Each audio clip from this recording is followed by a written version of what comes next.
Yo, what is up YouTube? And today we're going to be showcasing the dot comp in NicoNana Inferno and how you guys can easily auto it with the team that I'm going to show you here. Now, basically NicoNana Inferno cannot really be done without the dot comp just because of her passive that makes her super tanky and dots bypass this. So if you don't have Lily and Shadow Sonya, you're probably not going to be able to farm this on Inferno until the devs nerf it. I definitely think they will nerf it because it's super overtuned health-wise, just super tanky with like 300k health. It's pretty ridiculous. So if you guys do have these two units, I'll show you guys how to auto. If you guys don't, then you're probably not going to be able to do this. There's like no substitutes for Shadow, Sonya, and Lily. So basically the standard comp to do this when you're first clearing and like manualing is going to be with Fangus. You can run something like these people are running. Basically the same exact comp. That's the one I first cleared with when I was manualing. Very safe. You just pretty much have Lily go first, and then Shadow, Sonya, and Fangus just keep attacking. You extend debuffs and blow up the boss with Valerian there to stop you from getting one shot.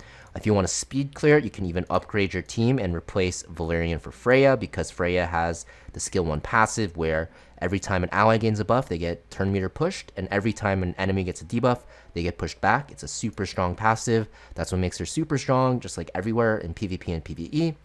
But if you want to auto it, I have a team for you that's super safe. It's like 90% win rate here.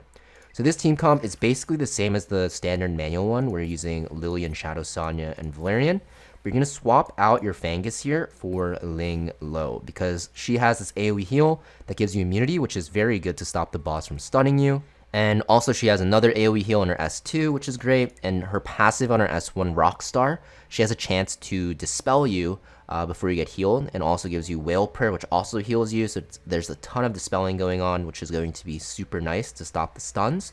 The only way you can fail this run is by just having your Lily or Shadow Sonya stunned permanently, and Ling Lo prevents that pretty easily. So you want to bring her instead of Fangus here when you're autoing. Now you want your Lily to go first. You want her S1 maxed out. For her shell, it doesn't really matter too much. I have her on Gigabyte. You can put her on Artisan. You can put her on Jackal Guard if you want. Even Black Flag's okay too. It's really up to you. Just whatever makes her fast. And you want her at like 270 speed, 265 speed at least. And for Shadow Sonya, you want her at like around 240 speed's fine. And you want her to have 3 right side red effect accuracy pieces. So you're at 180 effect accuracy at least. And this will make it so that you can land your debuffs.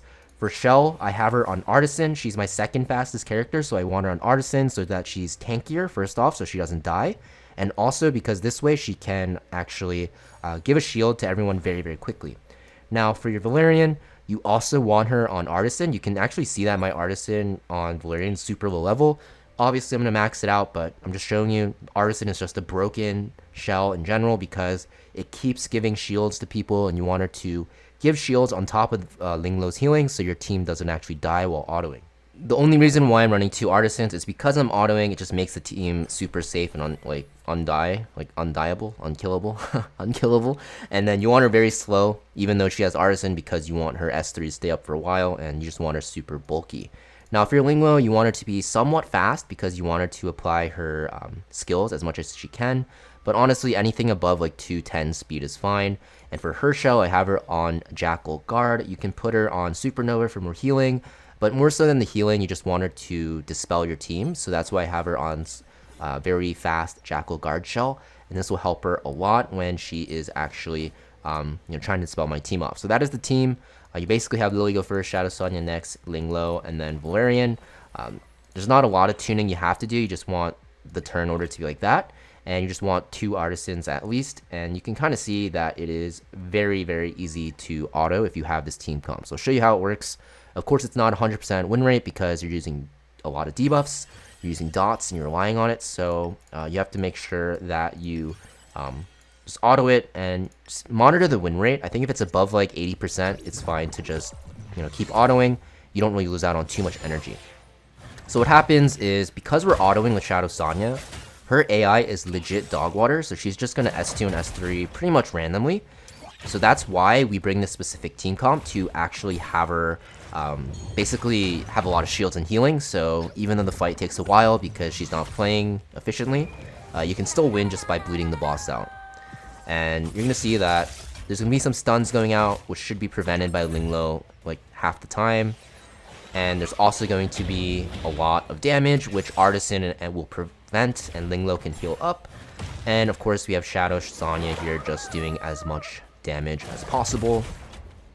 Runs take about like a minute and a half, I'd say, which is a lot better than manualing it and doing it in a minute and a half because you can just repeat battle it and just background battle it. But you can see the health bar on my team is like barely dropping, which is great. So I do get unlucky here and my Sonya gets stunned. But, you know, just because we have 2 Artisans running and we have Linglo, like, it literally doesn't matter. My team's half health, it's okay. Now my Valerian goes and she invincibilities everyone. My Shadow Sonya just S3 for fun, but it's okay. This is why we're running this team comp, because you can see, even when I get hit by the boss with a defense broken Shadow Sonya, I live because I have Artisan Shield. I get stunned again. But it's okay because I get healed up and my Valerian to stop her from dying. So you can kind of see this run I had like the worst RNG and I still won, right? The boss is going to die to this dot now. So that is one run. I'll show you another one because that one was literally the most scuffed it could have been and we still won. But I'll show you another run here. The win rate I have on this is like 90%, probably like 85 to 90. You could probably get it higher if you speed tune more, if you have a better Artisan on your Valerian. But you can see this is the turn order, you know, my Lily stunned, it's whatever, happened last battle as well. And just look at the shields from Artisan here, it's just so broken. And Valerian S3, so now no one can die. My defense breaks will get cleansed off by my Linglo. And I do see some people run the one shell that drops here, Alicorn, to dispel debuffs so you don't get stun locked.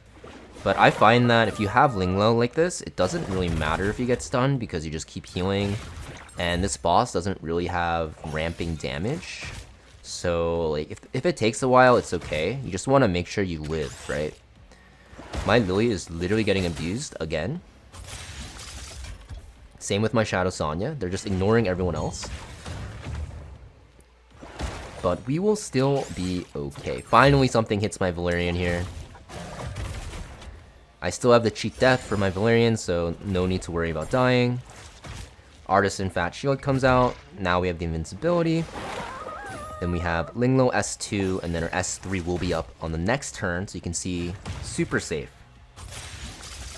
And then the dots I have on the boss right now, she'll just die to it eventually. So it's pretty much already won. And you can see that boss should die next turn. And my team is literally full health, right? Even though I keep getting stunned. So yeah, there we go. Pretty simple team. You can see, you know, Inferno, NicoNana, very easy to auto here. I'm just going to put it in the background for now while I farm it, even though I don't really want to. But hopefully you guys, you know, found this video helpful and find some good shells. I did this for like a few days here and I got this shell, this beast of a shell. Not ideal for Ulomilka, but still extremely good, right? Even though she wants count, I think, for Doki Doki. But yeah, just to show you guys the stats again, this is my Lily. You know, her shell can be replaced. Gigabyte's like okay. You can replace it with whatever you want, honestly. If you want Alicorn, which is this one, if you have it leveled, this will stop her from getting stun locked, which is very good. But Gigabyte works just fine because there's 3 monsters that you're fighting. And then I have my Shadow Sonya here on Artisan, which is pretty much required. Usually you run this on Valerian, but in this fight, there's so much damage, you want your Sonya to have it so that she can shield your team a lot.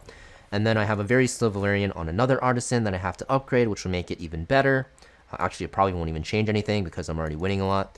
And then I have my Linglo at a decent amount of speed. I think like 220, 230 speed's okay. And you want her on a shell that makes her faster because you don't really care about the big heals. You just want her to cycle back to her S2 and S3 again during the fight. So that is pretty much the team. Like I mentioned, you definitely need what's it called? You need Lily and Shadow Sonya to make it work. If you guys don't have them, then I don't think you can do it. You're probably better off farming Hell, which is still fine to farm. You still get all of these red ones. The only benefit from Inferno is you get the 3-liners, which are very rare, which are very good. But eventually they will nerf this boss, I believe, and make it accessible for everyone. So thank you for watching, guys. Hopefully you guys found this helpful, and hopefully you guys get some good shells. And I'll see you guys next